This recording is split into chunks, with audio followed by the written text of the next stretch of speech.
a little, kind of still a little mixed up from last therapy session. It's kind of weird seeing myself, seeing how I act portrayed by somebody else. You know, it's a completely different view than what I thought I did. So now I've been a little bit more cautious, at least. I guess more of at least not to lash out at her, like not to lash out, but still do the things I want to do. You know. So maybe I don't lash instead of, you know, I mean, I'm still gonna go out and everything, but I'm not gonna try not to like raise my voice and say thank you if she needs it or something like that. So by going out, do you mean like going out and partying or Yeah. do you mean like Not like, yeah. So let's talk about that a little bit. What makes you want to do that? You know, I mean, it just started without like peer pressure. My friends were doing it. Yeah. They're like, do it. Like, Because yeah, that's why like the not? cool thing to do now. Exactly, and then the more I did it, it felt good, and everything happened. And my dad died. That was a pressure.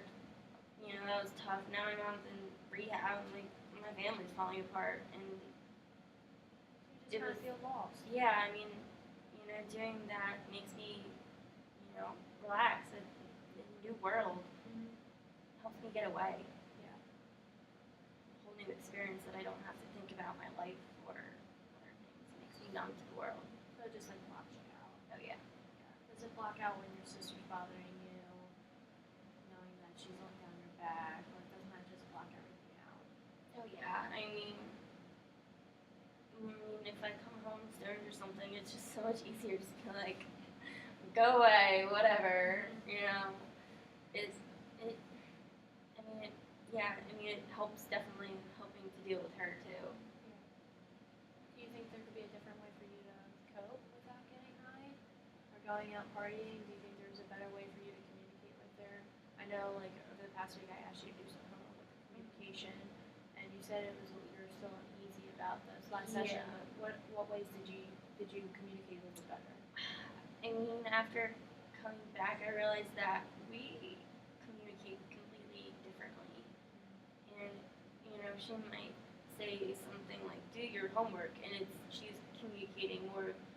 I see it as do my homework, like you're kind of controlling me, whereas now I see it as, now from her perspective, I guess I can see where, do your homework. I want you to excel, I want you to have a good life, I just want you to be happy in your future, and I'm doing this because I love you. And it's, I think that's where our communication gets mixed up. So I've been trying to kind of communicate instead of like screaming, lashing out, or just being like, piss off, like go away. I'm just like, you think about it, you kind of take it in, like, I understand. Thank you for your concern. Now, when you're communicating and lashing out at each other, does that trigger you to want to go out and get high because you don't feel like dealing with it? Oh yeah. Yeah.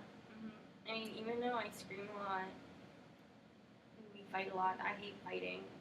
It scares me. I don't like loud noises. And I know I do it, but if someone else does it, it's, I kind of do it back, so because I get scared and I feel like I have to. Why don't you just express this to her? After the last session, do you think like expressing it to her would be easier? Yeah, I see your point. You're a little hesitant. Yeah, Why are you so hesitant? It just makes me nervous, I guess. Are you scared of her? I'm not scared of her, I guess. Are you scared of her rejecting you? Yeah, I guess so. I mean, the more I put up that wall and keep her away, the less I guess I'm nervous of getting her close because I might lose her. Lost my father, lost my mom. After losing people, I mean, I didn't lose my mom, but she's in rehab. I mean, when she's on drugs, I guess, she's gone too. Like, she's not herself anyway. So, after losing people that are so close to you, I mean, it hurt. I guess now I'm just trying to put up that wall so I don't get hurt, just in case, she disappears.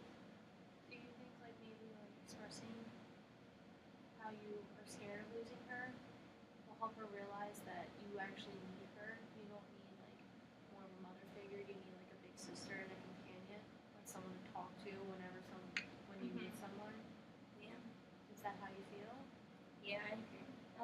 I think so. I mean, I have my grandmother. She's kind of more of a mom than, I mean, she's more of a mother figure in my eyes.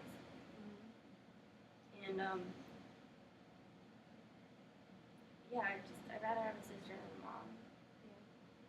I mean, although I do appreciate because it's nice having people be like, It's nice having stuff. someone. Yeah.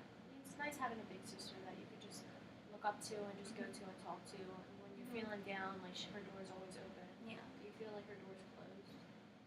Yeah, I mean, it's more if I don't want to upset her, if I don't want to talk to her about something because, you know, she might get really disappointed and, you know, try to, you know, you can't go out tonight, you get punishment, you know, like, Do you feel like she sees your mom when she looks at you?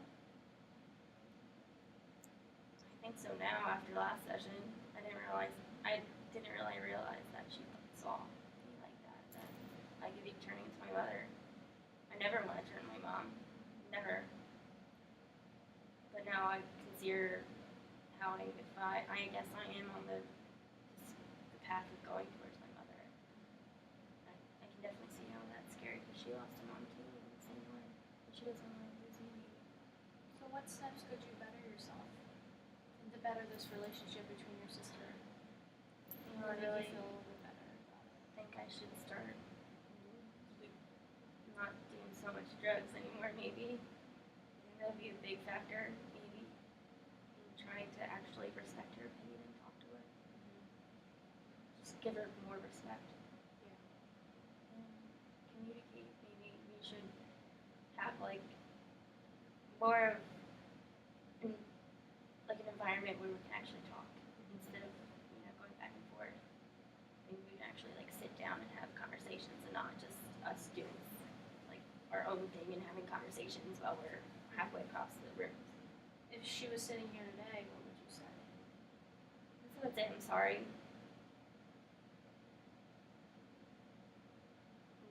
I never want her to take on a parable for me. I mean, since she lost her childhood, I don't want her to lose her. You know, she's 16. I don't want her to lose her happy, bright years. You know, ending high school.